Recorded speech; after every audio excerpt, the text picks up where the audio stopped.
But I felt it was the need for me to dress according to the theme of tonight's meeting, the great race of 2013. How many of you were even aware that you were involved in a great race? Raise your hand. Okay, good. We got one. How many of you on January 1st had goals that you set to achieve? Raise your hand.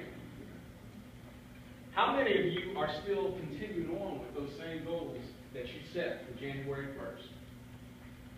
Guess what? You're in a great race. The great race of 2013. And now we're in our last quarter. How many people ran track?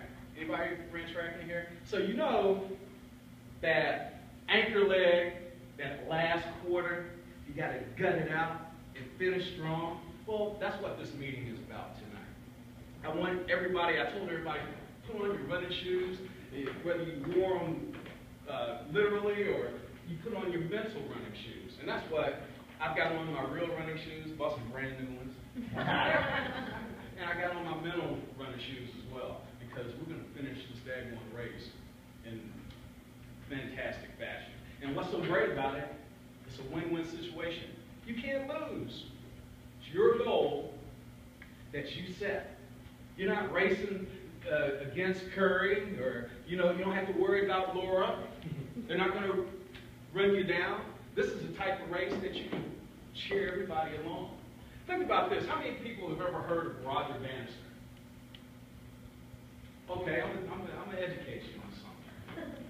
Back in 1954, he was the first man to break the 4-minute mile.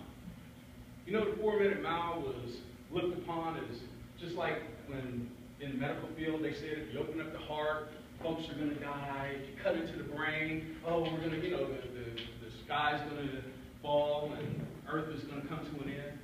That was one of those types of things. Hey, you run sub 4-minute mile, your heart's going to burst. It's humanly impossible.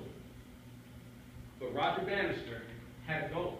He was on a mission. He said, you know what? I'm going to keep working on it. I'm going to keep working on it. He was a student in Oxford, in England.